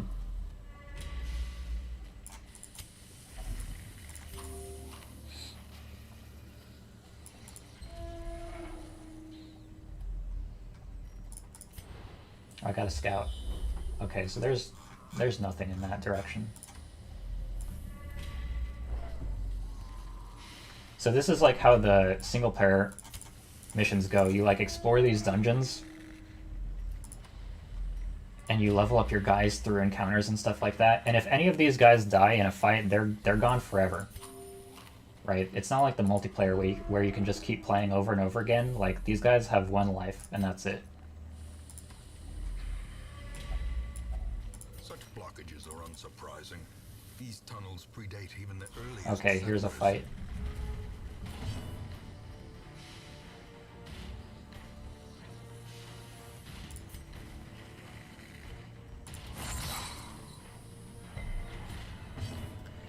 Well, I think any writer has to come to terms with the fact that the franchise sells the assassins as good guys when they're pretty villainous. They can't really make sense motivation-wise.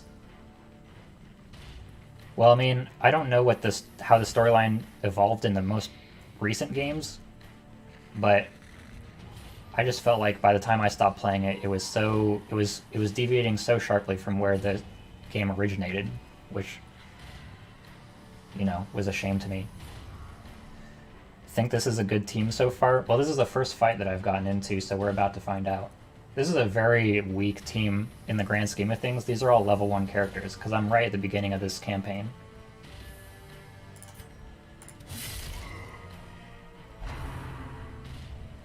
I've beaten this game before, but it was a long time ago. I usually play the multiplayer now, so my single player progress is like very much locked towards the start.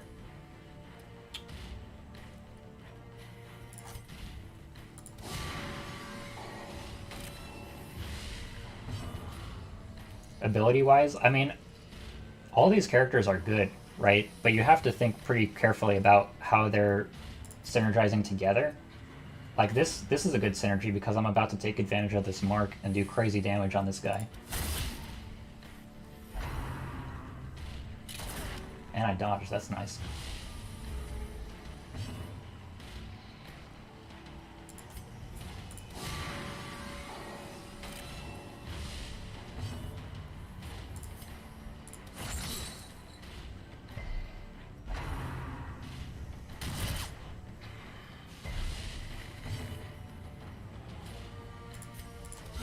Nice. Prodigious size alone does not dissuade the sharpened blade.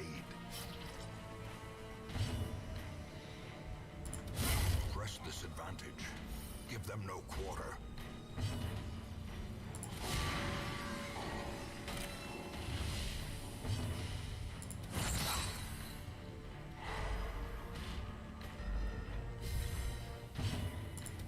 Yeah, that was a pretty easy fight.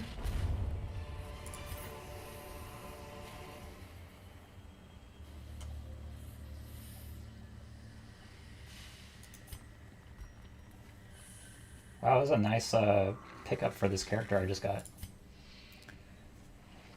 All players have access to the same characters in multiplayer. Yeah, so in multiplayer there's a roster that you can choose from, and everyone has the same characters, has the same trinkets. It's all even playing ground.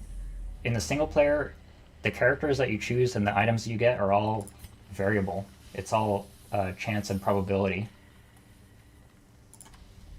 But in the multiplayer, everyone has equal footing. Oh, I stepped in a trap. Cruel machinations spring to life with a singular purpose.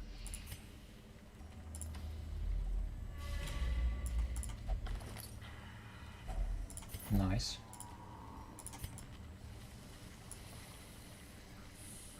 Already this game is better than Magic the Gathering. Hey, well, I'm glad that you think so. This game is one of my favorites that I've ever played. I highly recommend it. I've had so much fun with this one.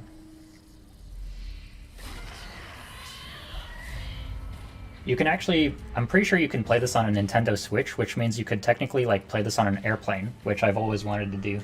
Like, this game would make a 12-hour flight go by in no time.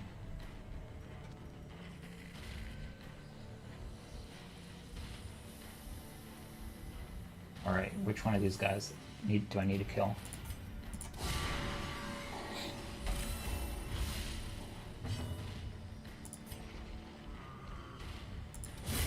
Oh wow, that was a one-hit kill.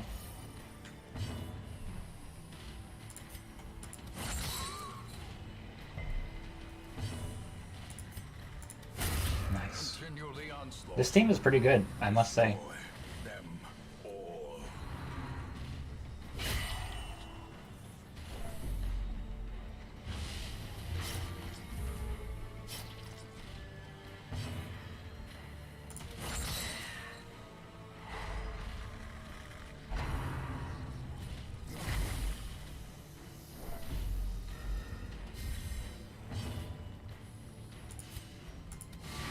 Oh damn, he dodged it. I'm gonna shoot him anyway.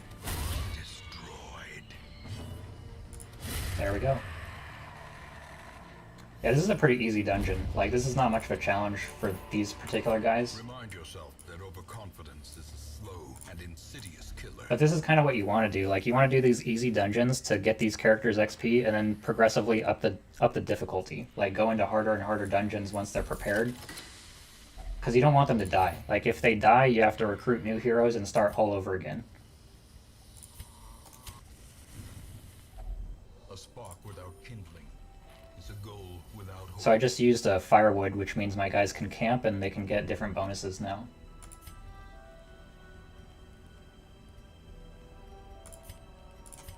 I can take care of my bleeding with this.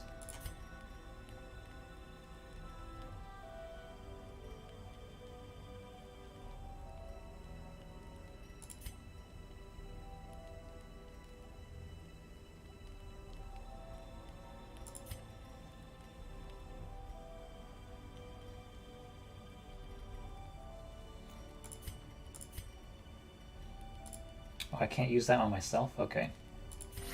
Oh, whoops. Okay, whatever.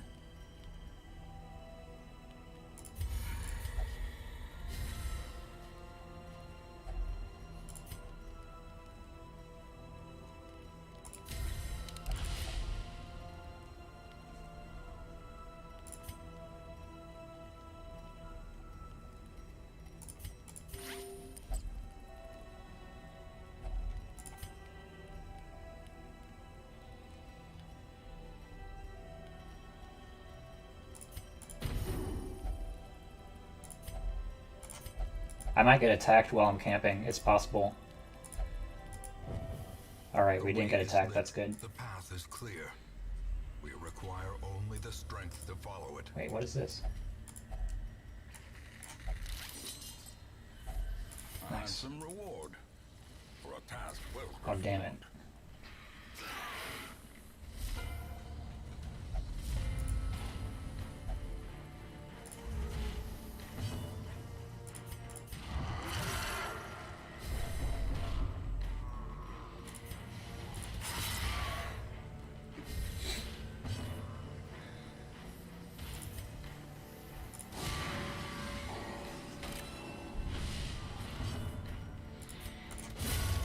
Obliterated. Annihilated. Yeah, those are some pretty Success weak so enemies. clearly in view. Or is it merely a trick of the light? Okay. The match is struck. A blazing star is born.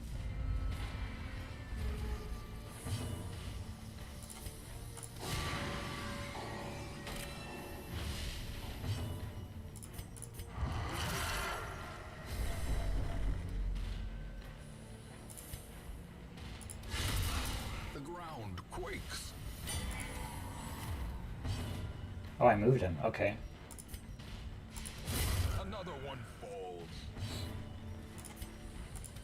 Confidence surges as the enemy. Yeah, this team is doing really well. Oh, he resisted a disease. That was really great. And that was dodged. Okay. And dodged again. That's really nice. Okay. A powerful blow.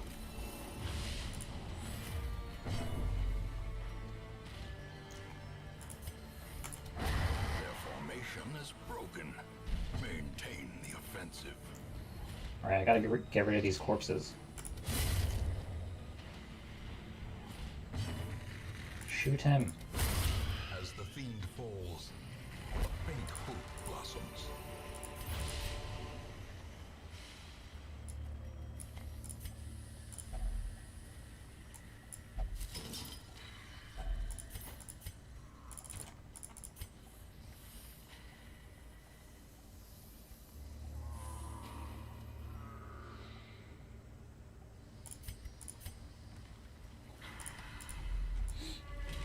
I think we're almost finished with this dungeon.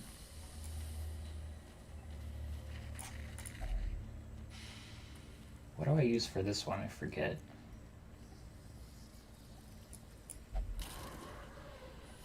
Nice.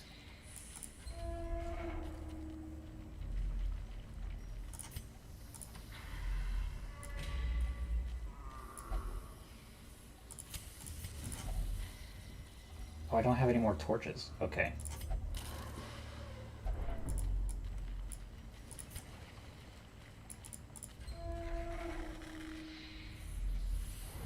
Scouting. Alright, here's a fight. It's surprisingly well lit in this dungeon. Well, if you see this meter up here, this light is about to fade because I ran out of torches. So it's a good thing that I'm close to the end of the mission, because once the light goes out, the enemies get a lot stronger. So I was keeping my light up this whole time with torches, but all my torches are gone. So once the light... Oh, actually, I just found another torch. Okay, I got one torch out of that. So now my light is back to full, but this light is constantly dwindling, and if it gets to 0, the enemies get way stronger.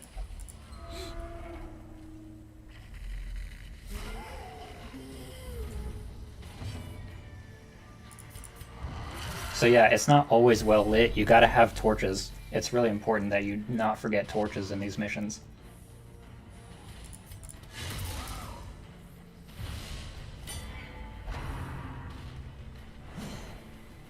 Nice dodge. Nice dodge again.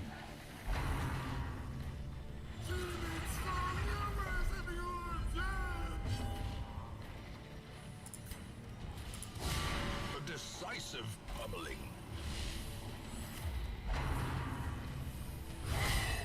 Ouch. Oh, he stunned me. Okay.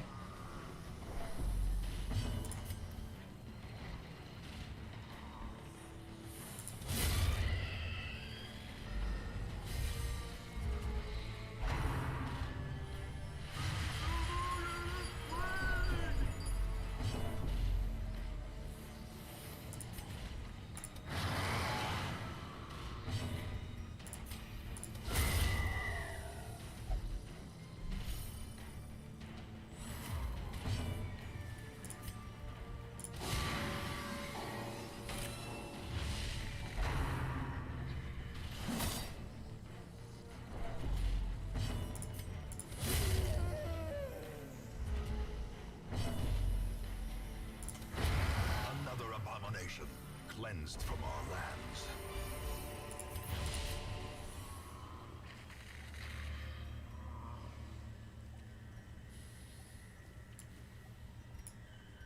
Man, I can't stack that more than 3 portraits? There's gotta be a mod for that. I hate not being able to take more of these. Alright, I finished the mission. The twisting tunnels seem a little less impossible.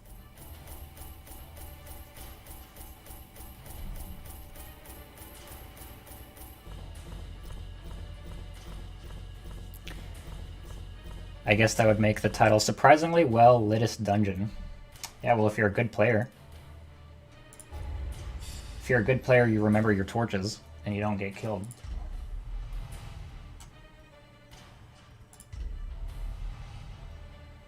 Oh, this guy got Plutomania, Manic for Money. So what these do, these are traits. These can affect your character's behavior. So this is a negative trait, meaning that if I was in a dungeon with this guy, and I found some money, this guy might decide to take the money for himself, and I wouldn't actually get it as the player. This soldier right here might actually just take the money for himself because he's selfish. He's got Plutomania. A really awesome gimmick in this game is that your soldiers can refuse your orders and they can go crazy. Fresh irritant to some. A sanguine memory to me. Alright, I'd say that was a successful sesh. And it's right at 4 o'clock, which is perfect. So yeah, I think I will call it a day, but it was great seeing you all again. Thanks for chilling with me on this Wednesday afternoon. I'll be back again next Wednesday with something a little bit more substantial. I'm going back to work tomorrow, so I'm really excited about that. And yeah, I'm really happy that you guys were here. Hope you enjoy the rest of your Wednesday afternoon and the rest of your week. And I will see you again soon. Bye, Michael, and Gus and Andy, and Chimchuri. Peace out.